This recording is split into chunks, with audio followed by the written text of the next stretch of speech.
Police cripple international drug syndicate in southern region.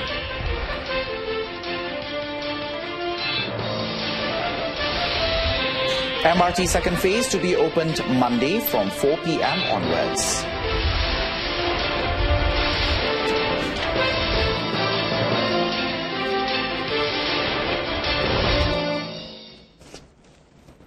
A very good evening and welcome. You're watching the evening edition of News on 2. I'm ADRIAN SEET. Police believe they have crippled an international drug syndicate after a team from the Bukit Aman Narcotics, CID and Special Tactical Intelligence Narcotics Group or STING carried out 5 raids in Johor Bahru on July the 10th. A drug processing lab in Bandar Dato' On was raided, seizing drugs worth 6.2 million ringgit. Bukit Aman Narcotics CID Director Datuk Sri Muhammad Mokhtar Muhammad Sharif said 12 syndicate members, including 7 foreigners and a local chemist, were apprehended during the raid. He added that the police also dismantled an illegal methamphetamine laboratory during the raid. Kad yang kita tahu, dia mempelajari daripada internet. Dulunya kita import, sekarang ni kita dah ada kimia sendiri.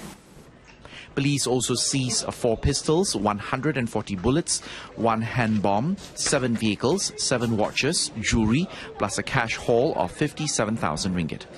A total of 119.92 million ringgit worth of drugs was seized between January until July of 12 this year, plus 96,284 individuals detained during the raids. 2 cars were swept away in a landslide that hit a parking lot in Taman Midah Cheras in Kuala Lumpur early this morning. According to Kuala Lumpur Fire Operations Centre Chief Zamani Ismail, the landslide was caused by a burst underground pipe. Now, Zamani said 7 firemen from the Bandar Tun Razak Fire and Rescue Station were at the scene within 15 minutes after being notified about the incident at 6:45 a.m. He added that aside from the damaged Proton Wira and Honda Jazz vehicles, no casualties were reported. The Kuala Lumpur City Hall has been notified for further action.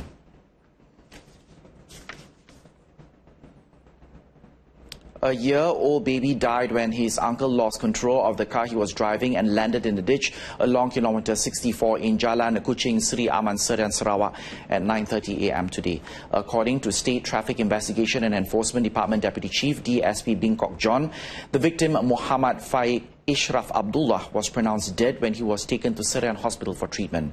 3 others in the incident, including the driver, were unhurt. The vehicle was on the way to Kuching from Sri Aman. Police believe that the accident was caused by the heavy downpour and the resulting slippery roads. The case is being investigated under Section 41, Subsection 1 of the Road Transport Act 1987.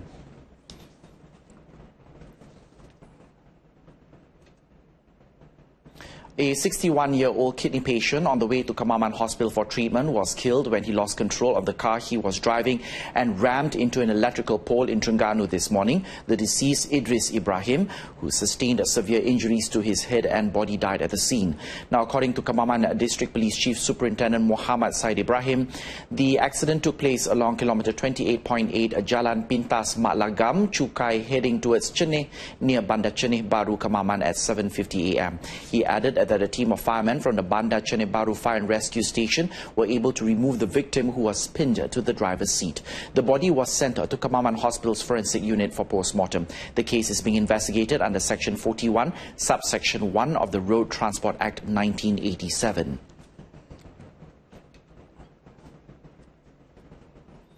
A retired soldier was brutally murdered while his wife is fighting for her life at Melaka Hospital in a robbery-cum-murder at a house in Taman Bukit Trenda in Sungai Udang in Melaka. The deceased, identified as Abdul Rahman Pillay, 60, and his wife, Sabturiah Lakidau, 59, were believed to have been attacked with a machete by the assailants in last night's incident. The couple is said to operate a stall serving northern dishes at a Terendah Army camp. Melaka Tengah OCPD Assistant Commissioner Afniza Ahmad said the two were found in a pool of blood when police arrived at the scene of the crime. He said the deceased was slashed on his neck and head while his wife was seriously injured on her lips and face. ACP Afniza said police arrested a 35-year-old man a few hours later to assist into investigations under Section 394 of the Voluntary Causing Hurt in Committing Robbery and Section 302 for murder. He said police have yet to recover the weapon and are still investigating whether there were other accomplices. Meanwhile, a soldier suspected of murdering the 60-year-old retiree during the armed burglary in Taman Bukit Terendak, Sungai Udang, Melaka last night was remanded for 7 days at the Aikro Court today. The remand order, enforced from today until July the 21st, was issued by Melaka High Court Senior Assistant Registrar Analia Kamarudin. Melaka Tengah Police Chief ACP Afza Niza Ahmad said the 35-year-old suspect was remanded to help with investigations under Section 302394 of the Penal Code for murder and armed robbery. Now, in the incident, the suspect broke into the home of Abdul Rahman Pileh, who was slashed to death with a sharp object, while his wife, Sabturiah Lakidau, was seriously injured. The motive of the incident is believed to be armed robbery. However, the victim's family is yet to confirm the loss of valuables during the incident.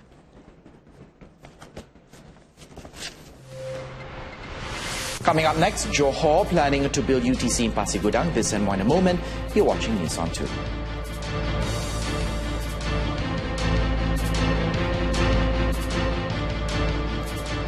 Now, the second phase of the mass rapid transit between Kajang and Museum Negara will be open to the public from 4 p.m. on July the 17th after its official launch by Prime Minister Datuk Sri Najib Tun Razak.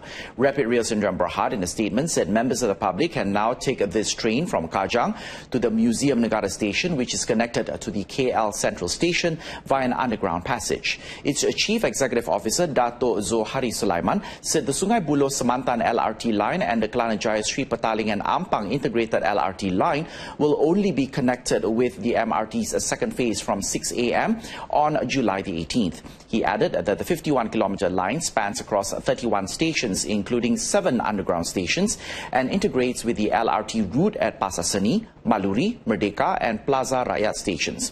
The line also features connectivity with the LRT, monorail, KTM, and ERL networks at the Museum Negara station, which is connected to the KL Central Station.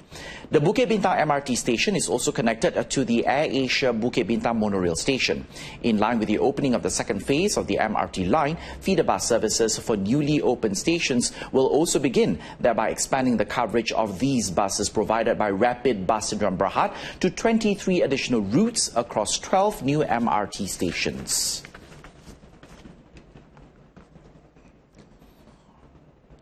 And the Phase 1 of the Sungai Buloh Kajang Mass Rapid Transit or MRT line, launched in December of last year, has succeeded in changing the people's lifestyle and facilitating public transport in urban areas. The line, which covers 12 stations between Sungai Buloh and Semantan, connects densely populated and strategic areas which requires a rail service. The MRT system, which is integrated with the Light Rail Transit or LRT, monorail, KTM commuter, KLIA Express and the KLIA Transit, offers users a more varied and comfortable alternative to public transport. Many who have used the MRT are satisfied with the service provided. Selamatlah sebab macam kita masuk tadi dekat pintu pun dah ada dia punya, kalau sampai baru buka. Saya hari ni baru first time naik, kawan saya recommend. Dulu saya kerja dekat Ion. Tapi kos dia memang RM1 je lah. Tapi sering kita naik memang lambat, agak 20 minit, memang agak lambat. Tapi ini tak, dia cepat. To facilitate MRT users, feeder bus services were introduced, converting a distance of a 256.3 kilometer distance under Phase 1 with optimum frequency every 10 minutes. A total of 112 buses were provided for 26 routes from 12 stations, namely Sungai Buloh, Kampung Selamat, Kuasa Damansara, Kuasa Central, Kota Damansara, Surian, Mutiara Damansara, Bandar Utama, Taman Tun Dr. Ismail, Filio Damansara, Pusat Bandar Damansara and Semantan. With the launch of the two-phase MRT Sungai Buloh Kajang line this Monday, the number of intermediate buses will be increased to 300 to bring people to nearby stations. Now, each bus will have the capacity of 62 passengers with a frequency of every 10 minutes. The Johor government is planning to build an Urban Transformation Centre or UTC in Pasir Gudang. Now, the proposal was submitted to the state government early this year and is in consideration at the Prime Minister's Department.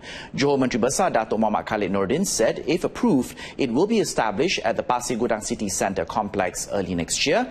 Now, this centre is expected to benefit around 340,000 Pasir Gudang residents. Mandangkan ia adalah satu keperluan masyarakat di sini yang memerlukan perkhidmatan yang terletak di Johor Bahru, makan masa dan jaraknya jauh. Dan kerajaan pusat saya percaya sedang memberi pertimbangan kepada permohonan itu. Dato' Muhammad Khalid said this to reporters in Pasir Gudang, Johor. Johor currently has one UTC, which is located at Galleria Kutaraya in Johor Bahru.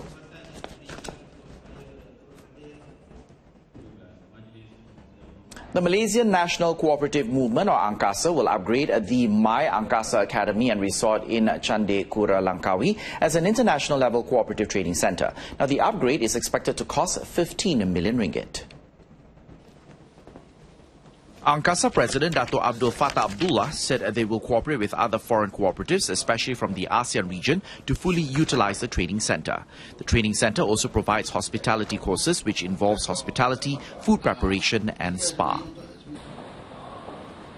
Maka ini adalah merupakan peluang pada kita untuk menawarkan perkhidmatan khususnya dalam bentuk latihan yang sebut tadi kepada kooperasi-kooperasi yang ada di seluruh ASEAN. Kita ada 630 juta penduduk di ASEAN, 10% adalah merupakan ahli-ahli koperasi, dan dari jumlah itu dianggarkan terdapat hampir 250,000 buah gerakan koperasi yang ada di ASEAN. He said this after attending the Angkasa Aidilfitri celebration in Langkawi. Angkasa is currently waiting for the approval from the Langkawi City Tourism Council, and the upgrading project is expected to begin later this year. The addition of the one-block, a 3-story building will have 100 rooms, and it will take 2 years to complete. The Education Ministry has assured students enrolled in its 4-year Bachelor of Teaching degree program, or PISMP, that their 27,831 ringgit tuition fee will still be borne by the government. However, living and travel allowances will be discontinued starting from its June 2018 cohort. The ministry added that the Institute of Teacher Education, or IPG, has held discussions with the National Higher Education Fund, or PTPTN, concerning the matter. The discussions were held on being listed as a receiving agency to help with the living expenses of the June 2018 intake of PISMP students.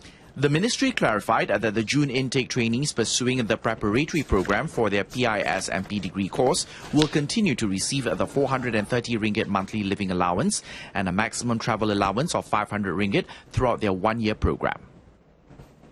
And that concludes this evening's edition of News On 2. In our top story, police cripple international drug syndicate in southern region. Join us again at 12:30 tomorrow afternoon for more updates. I'm ADRIAN. Thanks for watching. Have a pleasant evening and stay tuned.